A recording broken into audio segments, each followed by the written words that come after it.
लोग इतने साल से कुछ 2000 मेंटेनेंस भर रहे थे हमारे। आई थिंक 179 फ्लैट्स हैं, तो 179 फ्लैट्स है पर्ल हाइट्स में, और हम लोग इतने साल से 2000 या 2800 का मेंटेनेंस भर रहे थे। और अभी हम लोग 2 साल से 179 फ्लैट्स 10,000 का मेंटेनेंस भर रहे हैं, ठीक है। और क्या हुआ है अभी तक? सिर्फ बाहर की पेंटिंग हुई है, ठीक है। ये जो टेरेस के बाहर की पेंटिंग, जो अंदर का प्लास्टर का काम है, जिम का काम है, पूल के आजू बाजू का काम है, वो कुछ भी नहीं हुआ है, ठीक है।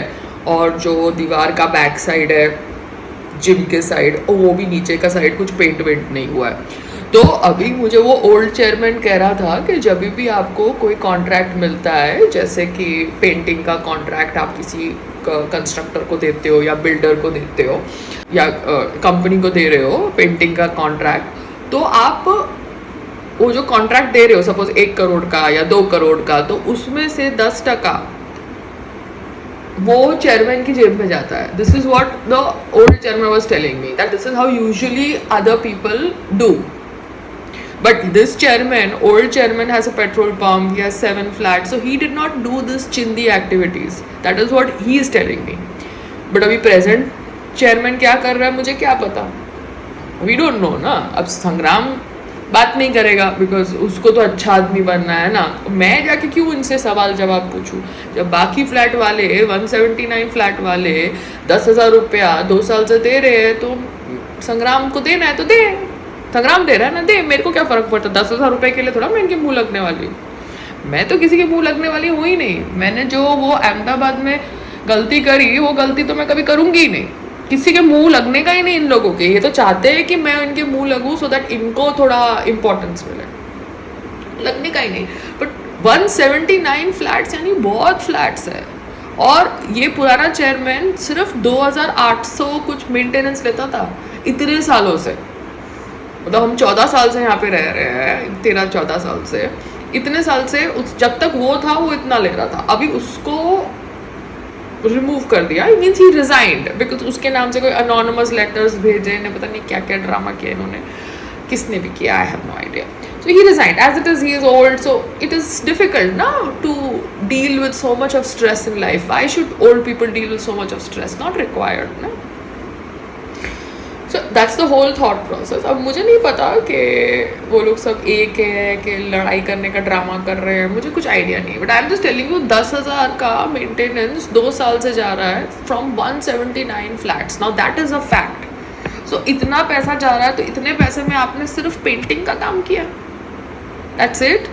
क्योंकि आपका जिम तो इतना टूटा फूटा है, आपका जिम के बाथरूम इतना गंदा है, मतलब बास आती है, आदमी को एलर्जी हो जाए। मतलब मेरे बाजू में रेनोवेशन हो रही है, उससे मुझे एलर्जी हो रही है, कि कभी कभार मैं जिम जाती हूँ उससे मुझे एलर्जी हो रही है। मुझे समझ नहीं पड़ रहा। और वो जो हमारा मैनेजर है, राहुल मैनेजर, ठीक है, जो हमारी बिल्डिंग में है एक मैनेजर, उसका नाम भी राहुल है, उसका भाई ओल्ड चेयरमैन के पेट्रोल पंप पे काम कर रहा है। तो अभी मुझे भी नहीं पता ना कि इन लोगों ने लड़ाई का ड्रामा किया है कि ऐसे ही पता नहीं ना मुझे अभी कि ये लोग बाकी सब रेजिडेंट से मेंटेनेंस का पैसा पे करवाने के लिए एक दूसरे के साथ लड़ाई का ड्रामा कर रहे हैं। I have fucking no idea, because बाकी रेजिडेंट्स कितने रह रहे थे ना यहाँ पे, इन्होंने इतने सालों से कभी मेंटेनेंस दी नहीं, तो अभी पेंटिंग के बहाने पेमेंट कर दी। बट मेंटेनेंस का भाव जो पहले था और जो अभी है उसमें फ़र्क है। So I don't go and fucking check their records, nor am I interested. But there are so many people who are living here. 179 flats is a lot of flats, and every flat must be having one person who must be calling shots in their house in terms of such matters. So they can go and ask question to the secretary, to the chairman. क्योंकि वो जो secretary है उसका भी कोई hotel है जो उसने यहाँ पे यारी रोड में लिया है और रेंट पे दिया है अपेरेंटली। तो I don't know what work he does apart from being the secretary of pearl Heights. But अभी जैसे सपोज सुंदरवन है जहाँ पे मेरे फादर रहते हैं, अगर कोई रेनोवेशन का काम है या कोई रिपेयर का काम है, तो वहाँ का चेयरमैन जिसको कॉन्ट्रैक्ट देगा वो अंडर द टेबल भी उससे पैसा लेगा, as per normal work ethics that happened in India. You understand, transparency इतनी है नहीं, अकाउंटेबिलिटी, बट अभी हो रही है, ठीक है। अब बीएमसी पहले पैसा लेता था नहीं लेता था मुझे नहीं पता, बट बीएमसी ने मुझसे तो पैसा नहीं लिया, ठीक है। अब बीएमसी के ऑफिस जाती थी मैं, अपना रिकॉर्डिंग चालू रखती थी, तो बस बात खत्म हो जाती थी। I never bought my terrace from him, I bought my terrace from the builder. अब चेयरमैन को कुछ भी बोलना है बोले, because the chairman, old chairman was the one who send all these letters कि भैया टेरेस तुमने जो लिया है वो इलीगल है। एक्सक्यूज मी, हमने टेरेस बिल्डर से लिया, तुम जानो बिल्डर जाने, तुम बैठ के हमको क्या लेटर्स दे रहे हो? तो तुमने हमको इतने सालों से बुली किया, तो अभी जो हो रहा है शायद probably that is the karma cycle, I can not help it.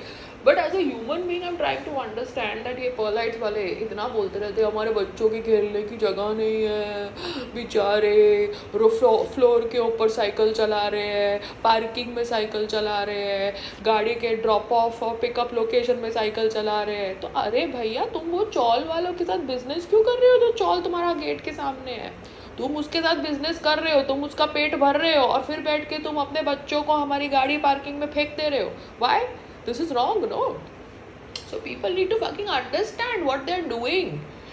अभी झोपड़पट्टी वाले हिंदू है या मुस्लिम है, मुझे उससे कुछ लेना देना नहीं है। बॉटम लाइन है कि उनको एक फ्लैट बिल्डर ने दिया है पर्ल हाइट के अंदर, so fucking take your flat, close the case and live in your flat and let there be a proper entry exit for this building. But you are not doing that shit because you want fucking 4 bedroom flat. तो तुम तो 14 साल से gutter में रह रहे हो ना, तो तुम तो गटर में रहने के आदी हो, तो तुमको 1 bedroom फ्लैट भी क्यों कोई दे? अगर मैं बिल्डर होता, मेरा तुमने प्रॉपर्टी 14 साल से खराब किया होता, और अगर मैं बिल्डर होता तो मैं तो साम दाम दंड भेद करके तुमको निकालता सामने से, सीरियसली बुलडोजर मरवा के निकालता, तुम लोगों को खाली करवाता, कोर्ट का ऑर्डर लेता, और 1 bedroom फ्लैट भी नहीं देता बिल्डर अगर मैं होता पर्ल हाइट्स के अंदर। क्योंकि तुमने 14 साल मेरी इनकम को अफेक्ट किया है, क्योंकि तुमको जायज़ तरीके से मैंने तुम्हारी झोपड़पट्टी के खिलाफ 1 bedroom फ्लैट दिया है, तो तुमको वो लेना चाहिए था। तुमने वो कोर्ट केस किया है, तो मैं तो बुलडोजर बुलाता और तुम सारी झोपड़पट्टी को यारी रोड से निकलवाता और अपना एंट्री एग्जिट बनाता पर्ल हाइट बिल्डिंग का। And there was something else also, he was telling me about some conveyance नहीं दिया है builder ने to the society yet. I don't know what is that. I did not record yesterday my interaction with him, but he used the word conveyance or something, कुछ transfer नहीं किया है builder ने अभी तक society को। तो ये सोसाइटी वाले भी तो नालायक थे, इतने सालों से बैठे हुए थे, मेंटेनेंस नहीं भरते थे, तो फिर there must have been some inequality। But जैसे वो सुंदरवन में हो रहा था, हम पूछते थे भैया कि पैसा कहाँ गया डेवलपमेंट का, कहाँ गया रेनोवेशन का, कहाँ गया रिपेयर का, प्रॉपर रिकॉर्ड्स बताओ। तुम लोग पैसे से खुद बैठ के नवरात्रि नाच रहे हो अपने ग्राउंड्स के अंदर, हमारे मेंटेनेंस और हमारे डेवलपमेंट फंड के पैसे से, हमारे हार्ड अर्न्ड पैसे से खुद बैठ के तुम लोग खाना ठूस रहे हो। तो the same shit must be happening here और anywhere else in the name of renovation and repair. The chairman, the secretaries must be taking the money as a cut under the table to give the contract developer. So there has to be uniformity in laws, you know, and people need to fucking understand। अपने बच्चों को आगे से हमारी गाड़ी parking के सामने फेंका ना, तो सुना दूंगी मैं। अपने बच्चों को वो चौल वाले के सामने फेंको, क्योंकि वो चौल वाले के सामने तुम अपने बच्चों को फेंको जो बच्चे तुम हमारी पार्किंग में फेंकते हो, क्योंकि वो चौल वालों के साथ तो तुम लोग धंधा भी करते हो, इडियट्स।